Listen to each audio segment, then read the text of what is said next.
My name is George Patterson, aka Principal Patterson, Meyer Levin School for the Performing Arts. You guys are going to witness history.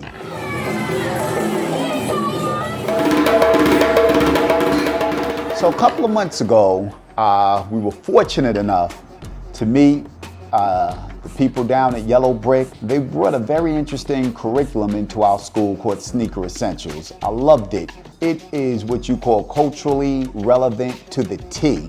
Our kids are into sneaker fashion. That is their world. Our kids were taught marketing. They were taught how to brand. They were taught how to create sneakers, design sneakers. This sneaker is really about the hurricane called Katrina, which was spoken in the book Ninth Ward. As you can see, we put the blue beads for blue water, and then we have the blue paint as the water rising up on top of the houses. And then the red on the shoelaces is for all the lost lives, all the bloods and stuff like that. So everything that you want really kids to know about the business world was included in Sneaker Essentials. So it was almost like a business course being taught through the use of the sneaker and added into the design of a sneaker. So as you guys walk the school today, you're gonna see some of the creations that our students came up with. This is the stuff our kids should be doing. Our kids should be designing, creating, innovating, sometimes getting a curriculum and simply having students memorize it. That's not how our kids want to learn. Our kids are too creative for that. They're too innovative for that. And this is what we do with our kids. We bring it to life. Juneteenth, June 19th, Meyer Levin. In order for kids to be excited about a program or curriculum, the teachers have to be excited about it. Hi, my name is Marguerite Allen. I'm a special education teacher at Meyer Levin School for the Performing Arts.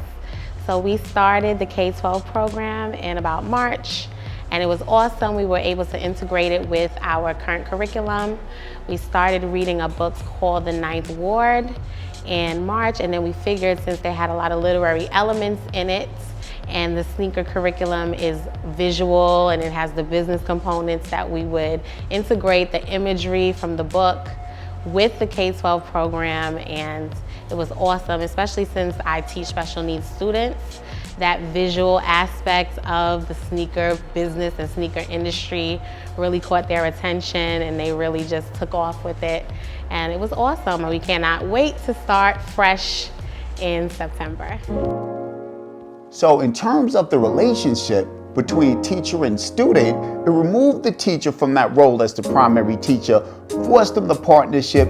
So the teacher was no longer the one just depositing knowledge, but the teacher went on his course of learning with the students.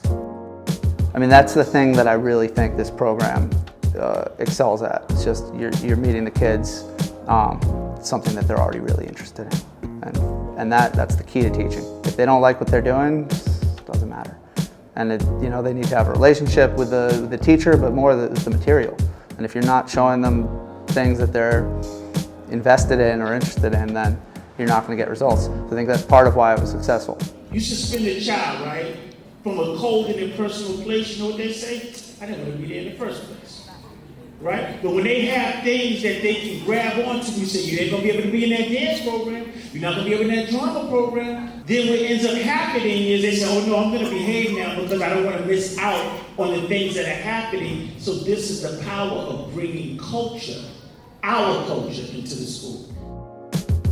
The students seem to latch on most to the design component of it.